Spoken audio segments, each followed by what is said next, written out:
We are looking at the different types of operators, which we have learned are special types of functions. So far, we've looked at assignment operators, arithmetic operators, and relational operators. Now let's look at logical operators. It's easy to get relational and logical operators confused because relational operators returned logical values. Logical operators will also return logical values, but they are operations that are performed on logical values, whereas relational operators were performed on any kind of value to see what the relationship among those were. So for our logical operators, let's take a look at two logic vectors here that we'll establish. Logic vector 1 will have true, true, false. Logic vector 2 will have true, false, false. The first operator we're going to look at is the element-wise logical AND. And the element-wise logical AND is a single ampersand. So I'm taking two vectors, both of which have logical values in them. When we did relational operators, we had numbers we were comparing. But now these are logical values that we have, and we're using the ampersand. So we're looking to see logical vector 1 and logical vector 2, not as a comparison, but what does it equal when you operate with the AND? If you have never done any mathematical logic, this might seem confusing, but I'll do my best to try to explain it. Let's go ahead and carry out this element-wise logical. Okay, look at our two vectors here. Logic vector 1 is true, true, false. Logic vector 2 is true, false, false. So the question that is being asked is element-wise. That means one element at a time. So look at the first element of vector 1 and the first of vector 2. True, true. The question becomes, what do you get when you have a true and that's the logical and, a true? When two things are true, the entire set is true. And so therefore, we have a true. So that's what's being returned. But what about if one of these is true, like in this logic vector 1 second element, and one of these is false, like in the logic vector 2 element? You have a true and a false. Well, what would you say about someone who tells you something that is partially true but partially false? Would you say that they're telling the truth? Probably not. And that's the way the mathematical logical AND works. If you have a true and a false, that is, if it's not completely true, we call it a false. Finally, this one's rather obvious. If you have a false and a false, if you have someone making two false statements, we say they are false. So the only way with an AND that you get true is if everything is true. Next, we turn to the element-wise logical OR. The logical OR that we're going to operate on these vectors is done with this vertical line, a single vertical line. So we're doing element-wise OR for logic vector 1 and logic vector 2. Let's look at this one. We have a true or we have a true. That's a true. Anytime both are true, the AND is going to give us true and the OR is going to give us true. But look at this next one. We have a true, we have a false. So think of it this way. You're wondering if anyone told you a true statement. So if you have one true statement and one false statement, and you're asking true, logical OR with false, is there any truth in there? There is, and so you get a true. Is there any truth when you have false? false. So the false logical OR false is false because there is no truth. The logical not is pretty easy to understand. It takes the opposite of whatever we have. So if I do a logical not to vector 1, the true, not true is false. Not true is false. Not false is true. Next, we have the logical AND. The logical AND is set up primarily to work on scalars, so you have to be careful with that. It is 2 ampersigns, whereas 1 ampersand takes it element by element, which means it's ideal for vectors. 2 ampersands takes it simply as a scalar. So what does it do when you actually have 2 vectors and you're asking AND? It only checks the logical AND of the very first statement. Notice it only returned 1 true. All it did was it checked the first element and ignored the rest. So I'm showing you this to warn you not to do what I've just done. If you want to compare vectors, use the single ampersand, the element-wise logical, not the logical AND that's meant for scalars. This is the kind of thing it's meant for. 5 and 5. Well, the question becomes, do we have 2 trues? Now this might be confusing to you. Wait a minute. 5, that's not a true. Aha! Remember implicit coercion. Anything other than 0 is a true. So 5 and 5 is true and true. Look at this next one, 5 and 6. You might be inclined to say, oh, that's false. It's true. Why? Because logical operators expect to operate on logical values, and when we give them numbers, they're going to change them to logical values first. So you have to be careful. Notice this one, 0 and 1.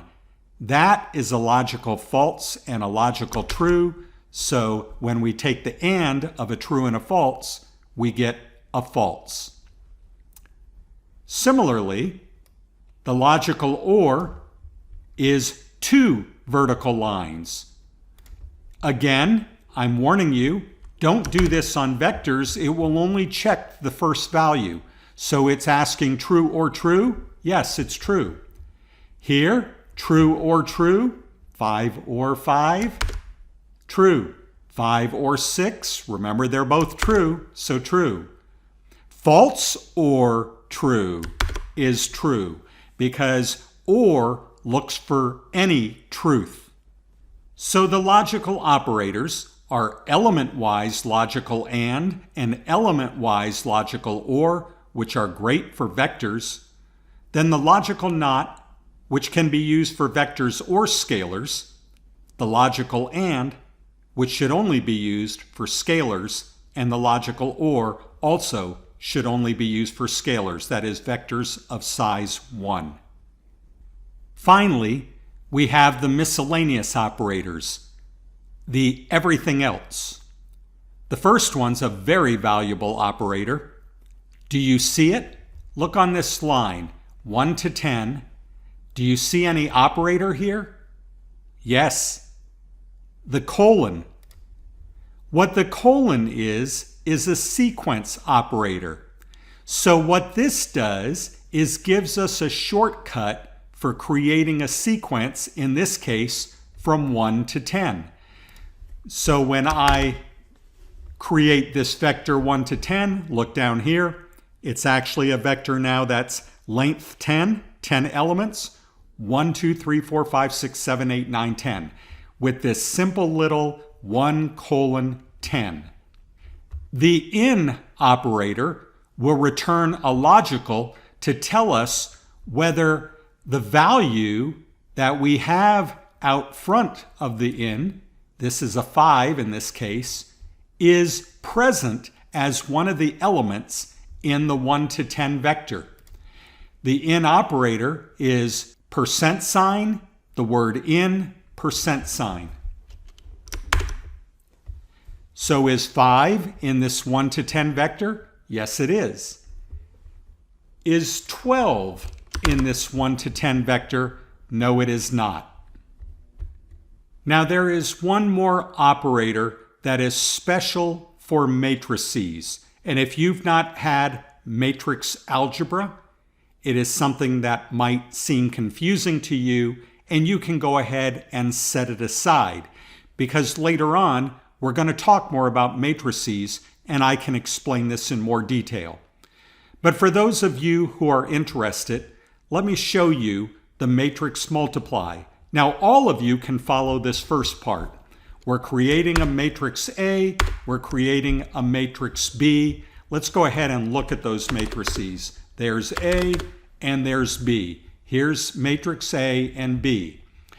If you take and add A plus B, it's adding each of the individual elements of those two matrices. 1 is being added to 5 to give you 6. 3 is being added to 7 to give you 10. Up here on the first row, second column, 2 is being added to the first row, second column of the next one, 6 to give you 8, and so on. And now when we do A times B with the asterisk, the same thing happens. 1 times 5 is going to give you 5. 3 times 7 is going to give you 21. 2 times 6 is going to give you 12. And 4 times 8 is going to give you 32. Everyone can understand that part, but anyone who's taken matrix algebra is saying, wait a minute, that multiplication, that's not matrix multiplication. No, it's not matrix multiplication. To do matrix multiplication, we use this symbol down here in which you put the asterisk in between 2% signs. So I'll show you the matrix A being multiplied by the transpose of A. The transpose of A, if you have not had matrix algebra, shut your ears, don't worry about this. The transpose of A is given with the T function for transpose. So I have A, I have the transpose of A, here it is. Hey, those of you who have your ears shut, hey, those of you with your ears shut, unplug them again. I'll show you what the transpose is. All that a transpose does is it takes the rows and makes them columns, and the columns and makes them rows. So here is A with the row 1, 2, it becomes the column down here when we take the transpose 1, 2. The row 3, 4 becomes the second column 3, 4. Second row turns into second column. Now you're still wondering why? Why would you do that? I'm going to show you at some point because it has a hugely important role in statistics. I mean, huge. But for now, we're going to do a multiplication for those of you who are interested. We're going to do a matrix multiplication, A being multiplied by the transpose of A. So let me go ahead and run that. And real briefly, for those of you who have not had matrix algebra, you're not going to know why it did this and what's the point of it, but I'm going to show you how important it is. Here's how it's doing the multiplication. You take the first row, first column of A and multiply it by first row, first column of B. So far, so good. But then you add to that the first row, second column of A times the first column, second row of the transpose of A. So it's 1 times 1 plus 2 times 2, and that becomes the first row, first column of the multiplication result.